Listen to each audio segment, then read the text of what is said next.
He hit him with a bicycle. A line that was uttered by a professional wrestling announcer on a professional wrestling broadcast on November 15, 2023, a date that will live in all kinds of motherfucking infamy. I'm Charles Renton with my review of AEW Dynamite from Ontario, CA. That's Ontario, California. Not the more famous Ontario, where people are certainly void, but yes, another Ontario in the continental United States where people actually live. The Toyota Center, about 5,000 people according to WrestleTix, and considering the capacity is around 11,000 people, you know what? For that size of an arena, sure, they could have gotten more, but at least it wasn't an NBA-size arena. So, Go Home Dynamite for Full Gear. Collision and Rampage are live this week. A 3-hour block, and Collision's going to be going head-to-head with SmackDown. That's certainly going to be interesting. And, all right. I want you guys to guess how I felt about this particular program as I dive into it. Do you think I liked it? Do you think I hated it? Please, let me know. So, anyway, last week, who attacked the Acclaimed? We'll find out at some point. At Full Gear, at Winter is Coming, possibly during the next rights fees negotiations. Maybe it's David Zaslav, that piece of shit. So, Mox and Yuta took on Orange Cassidy and Hook. A jump start in the crowd, and 15 or so minutes later, Yuta pinned Hook. It involves Orange Cassidy. Why would I care? Now, that is fine if you guys like Orange Cassidy. I'm sick of it. And also, this match wasn't going to mean anything. It was just a way to hype up, Mox versus Orange Cassidy. And Yuta and Hook are going to have a match either on the 0 hour or possibly soon after that. So anyway, then Mox basically says he's going to send Orange Cassidy to hell, turn him into dust, put the world back on its axis, and there you go. Jericho and his squad arrive in suits for the upcoming street fight. More on that later. Okay, tipping my hand. Let's be positive. Shivani brings out Hangman and Swerve. If either touches the other, they're both suspended. So, well, one good thing, they could get an early start on their Black Friday and, Black Friday shopping and holiday festivities, but also if they're suspended without pay, like Khan would ever do that, then, my God, whatever will they do? So, he swerves when he drives, and he swerves when he drives, and he swerves when he drives, and he swerves when he... Okay, that's all I'm going to do right there. Swerve looking at Nana like, what the hell's going on? Hangman comes out dressed in black, and he's all focused and everything. Look, let me say this. I've had my criticisms of the presentation of Hangman's character, and I stand by every single criticism that I've had. He doesn't feel like he's a former world champion. He feels like he's even less meaningful than he was during his attempt to rise to the world championship. And whether that was bad booking or whatever it was, he doesn't feel like he has ever held a championship in this company. That being said, this is the most focused that he's been in a while. He was angry, he knocked Swerve, Swerve beat him at WrestleDream, and then invaded his household, all this stuff, after Swerve got cost a match by Hangman when he tried to use a weapon. So they built this well, more or less. And Hangman basically says you're a coward, a fraud, and everything. You're dumber than you were 2 years ago when you got fired. Your fiance left you. Your kids won't talk to you. He was basically just slandering him, slamming him, telling him everything that was on his goddamn mind because Swerve can't touch him. And he's like, I won't touch you, but I'll cut you down with words. And that, you surround yourself with yes men. And that Prince Nana, is piggybacking off of you, using you. He uses the money that he makes from his t-shirt to go buy weed from a high school kid. And Nana's like, that's not true. And then he says, Swerve, after I beat you, I'm going to beat up Nana and I'm going to take your weed. No, you're not going to do that. And then they were saying like cowboy weed, or whatever. The crowd was getting into it, I'll say that much. And then he says, Swerve, I'm basically going to burn down Swerve's house. I'm going to take you down to hell. Be judge, jury, executioner, judge, all this. This is one of the few things you should check out from this show, I do want to say. One of the few positives. Again, tipping my hands to how I felt about this particular show. But he's like, Swerve, I can't hit you, but Nana, I can hit you. And he hits Nana, and Swerve can't touch him. And security comes in, including this one really tall guy who takes a buckshot lariat. So, at least this was a fine way to put one more cherry on top until we get to Full Gear. And then Lexi is with Roddy in the Kingdom. Adam! I know who the devil is. He calls him, and then Adam says, who is it? It's Max. No, it's not Max. With all this, maybe you're the devil. Adam! And then the crowd cheers and says Adam.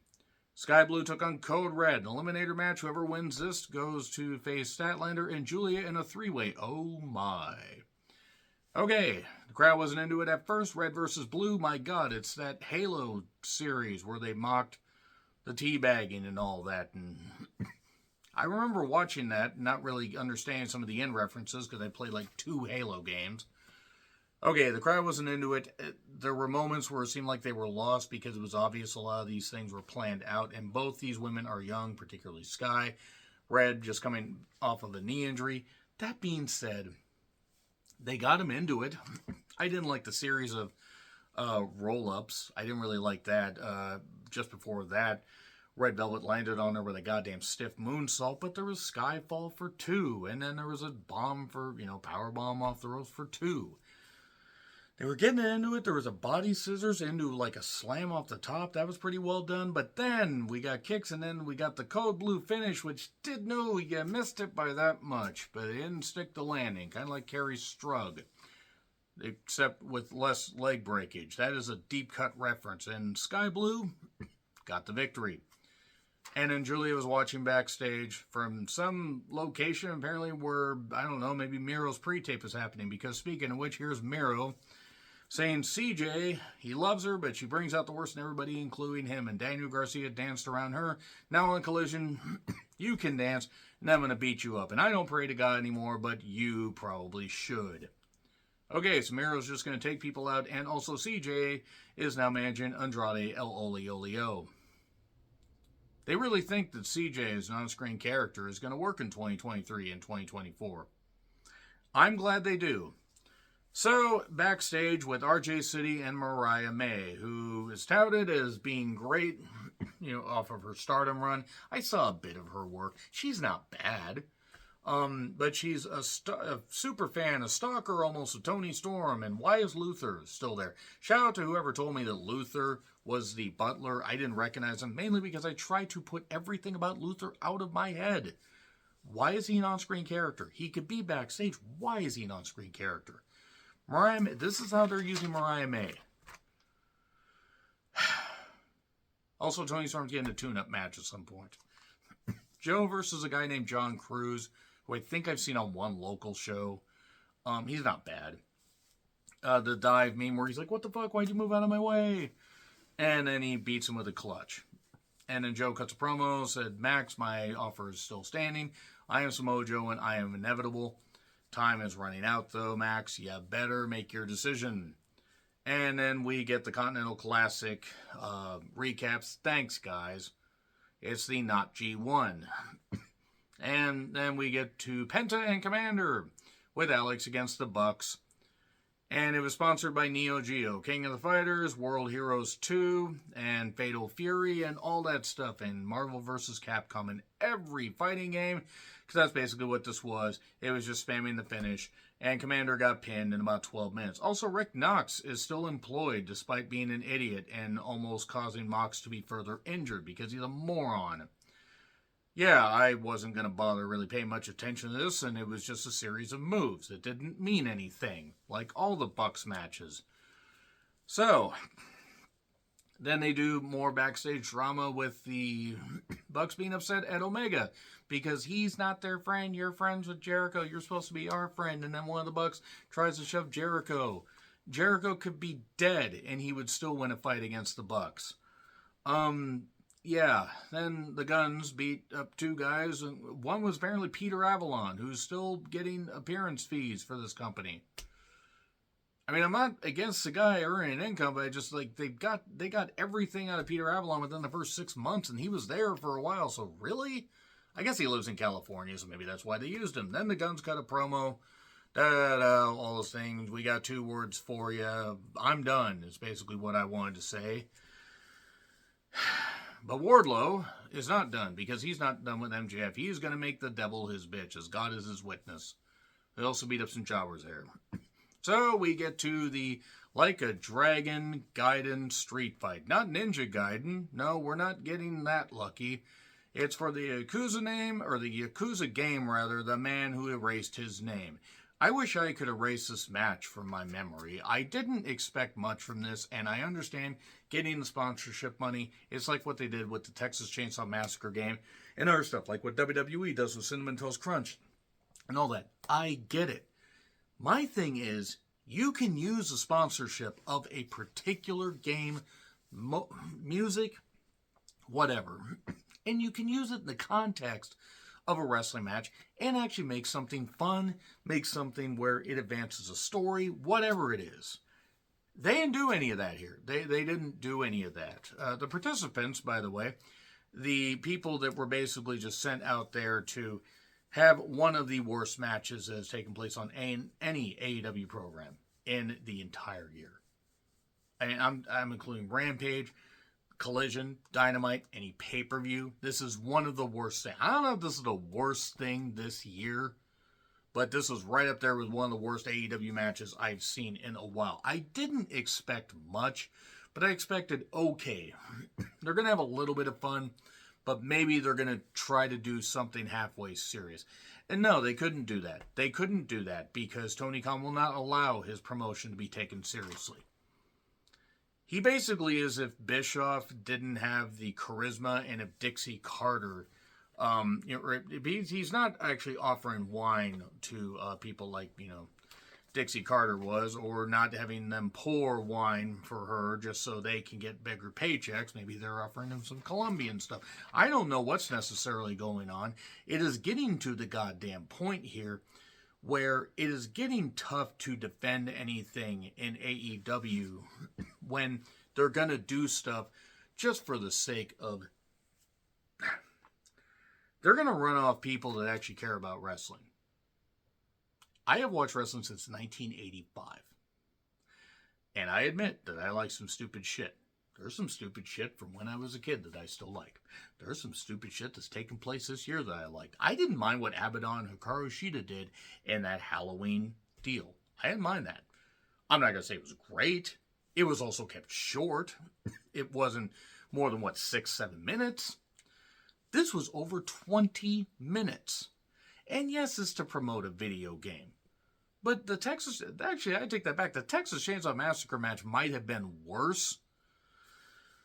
Let's get to the participants. Takeshita, Hobbs, Fletcher, and Brian Cage. Brian Cage, who apparently was subbing for somebody. Sammy is either injured or they're at home with his kid. I really don't care at this point. I'm good never seeing Sammy Guevara or a stupid twat wife ever again.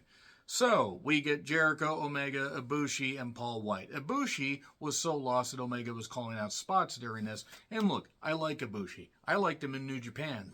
I don't like the comedy shit that he does. I'm sorry, it ain't for me. It's for people. There are people to like it, and that's all right. But Ibushi is a tremendous athlete, or at least he was. He's going to be 42 soon. He's coming off of a really bad shoulder injury that basically kept him out of the ring for almost a year and a half. And he has a neck that is held together with fracturing glue and duct tape that is stretched the fuck out. And the solvent is basically just about to erode. And Paul White, who really should not have been in any wrestling ring for the last 5 years. Because he's got a replaced hip. He wasn't moving all that well before. He's legit 7 feet tall, 7 feet 1.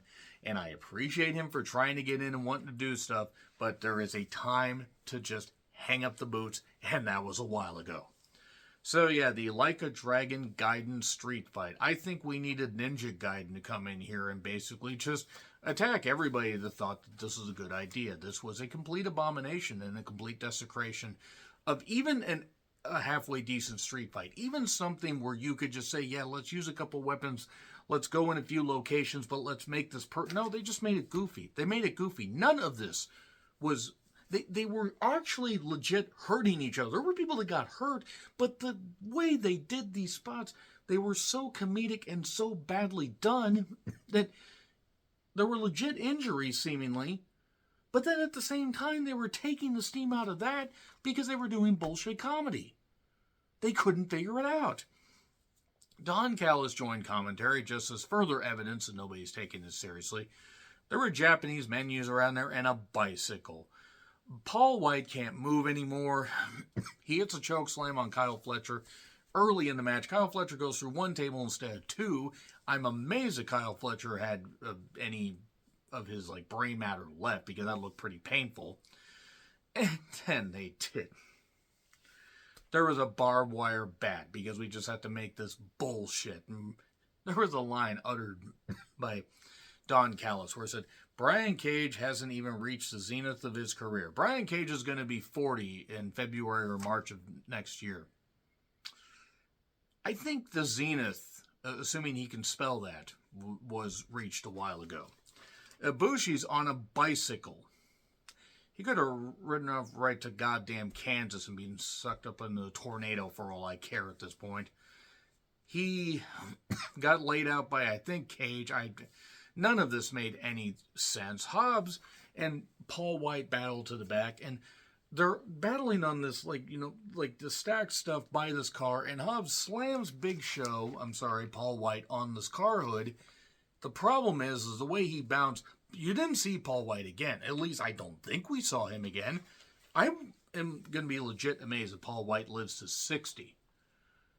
And I'm not trying to sound dark saying that, but my God, it was cool in concept. In execution, Paul White's lucky that he didn't snap his spine. And then he hit him with a bicycle. Everybody in this match should have been hit with a goddamn release. Tony Khan is pissing away any opportunity to actually be taken seriously as a proper wrestling promotion. Because for all the positives that AEW provides, and they do provide some, it's stuff like this that just makes me question, what the fuck are they goddamn doing? And yeah, I'm still going to order Full Gear, and I'm probably going to order World's End. And after that, if they don't get on Max, I'm going to really limit how many other pay-per-views I end up getting. I'll just tell you that right now. So, during the break, Jericho and Takeshita go into the concourse. Apparently, Jericho and Takeshita had a match on DDT Pro, which I would watch if DDT Pro was actually a serious wrestling promotion. And they do have serious wrestling. Unfortunately, they do a lot of bullshit comedy, like this championship that can be won by anything, including apparently a goddamn ladder, because why take anything seriously? A superplex through two tables, and stuff just keeps happening. A battle, in the concession stand. This is just stupid. Takeshita tries to dive off of the coolers, gets hit with an extinguisher. And then Jericho is back in the ring at one point. And then we get a tombstone by Kyle Fletcher to Ibushi through some menus and onto a pile of chairs, because Ibushi doesn't want to live. Doesn't want to live at all. I don't know why any of this is happening. Ibushi is a complete idiot, is what I wrote down. And I like Ibushi, and I know there are viewers here that like Ibushi, and that's fine. That's fine if you like Ibushi. You can like him all you want. I don't wish anything bad on the guy, but god damn it, this is just stupid. Omega and Jericho duct tape Hobbs, to the ropes, because at least they did a better job than when Hobbs and Callis tried to do that. Then they try to tape his mouth shut, and then they're like, shit, we need to give him some breathing room so he doesn't suffocate. A poison run, and then a one-wing angel to Brian Cage, 1, 2, 3. This was garbage. Everybody involved in this should have been just suspended and sent home for the rest of the year. Tony Khan might as well pack up and go home if he's going to keep presenting stuff like this. I know they probably got some sweet goddamn money out of this. And that's great. They could have presented it a whole lot better. So anyway, Collision's this Friday. And then MJF comes out. He says that, yeah, he's afraid. People around him keep getting hurt. People that he's tried to open up his arms to. But that he is bound determined to not be knocked off the mountaintop. And you're going to have to send a whole army for me. And then here's Jay White to talk. And who's the devil? Who knows? So, the Guns and Juice show up. And Joe watches on backstage as they do a mock pin of Jay White pinning MJF. I'm going to say right now that if Jay White does win, you are probably not going to have me or see me reviewing that much AEW programming. I put up enough of his shit in New Japan. So yeah, Full Gear predictions will come up at some point, but I honestly nearly just said, that's it. I don't want, after 5 minutes into that, like a Gaiden street fight, or like a Dragon Gaiden, whatever the fuck it is, I nearly just said, that's it. I can't take anymore. They have no restraint. They can't control themselves. Nevertheless, agree, disagree, what I said, like, share, subscribe, Twitter handle in the description. I'm John Recklin. I'll see you soon.